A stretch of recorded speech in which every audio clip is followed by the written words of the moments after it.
ఒక చిన్న గ్రామం ఉంది. ఆ గ్రామం పేరు వెలుగుపల్లి. ఆ గ్రామం చాలా అందంగా ఉండేది. పచ్చని పొలాలు, చుట్టూ కొండలు, మధ్యలో చిన్న చెరువు. కాని ఆ గ్రామంలో ఒక పెద్ద సమస్య ఉండేది. రాత్రి అయ్యాక మొత్తం గ్రామం చీకట్లో మునిగిపోతుండేది. ఎక్కడా విద్యుత్ లేదు. ప్రజలు రాత్రి పనులు చేయలేక చాలా ఇబ్బందులు పడేవారు. ఆ గ్రామంలో రాము అనే ఒక చిన్న బాలుడు ఉండేవాడు. రాము చాలా తెలివైనవాడు. అతనికి చదువు అంటే చాలా ఇష్టం. కానీ రాత్రి చీకటి వల్ల చదవలేక బాధపడేవాడు. ఒకరోజు రాము తన తాత దగ్గరికి వెళ్ళి అడిగాడు, తాతయ్య, మన గ్రామంలో ఎప్పుడైనా వెలుగు వస్తుందా? అప్పుడు తాతయ్య నవ్వుతూ చెప్పాడు, ఒక చిన్న దీపం కూడా చీకటిని తొలగించగలదు బాబూ. ఆ మాటలు రాము మనసులో నిలిచిపోయాయి.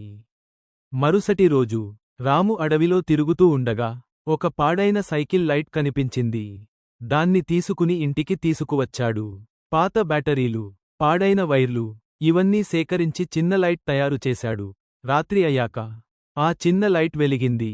రాము ఆ వెలుగులో కూర్చుని చదవడం మొదలుపెట్టాడు.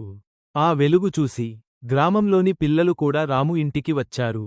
అందరూ కలిసి చదవడం ప్రారంభించారు. కొద్ది రోజుల్లో రాము చిన్న చిన్న సౌర ప్యానెల్స్ తయారు చేయడం నేర్చుకున్నాడు. గ్రామంలోని పెద్దలకు చెప్పాడు. అందరూ కలిసి పనిచేసి ప్రతి ఇంటికి చిన్న సౌరదీపాలు ఏర్పాటు చేశారు.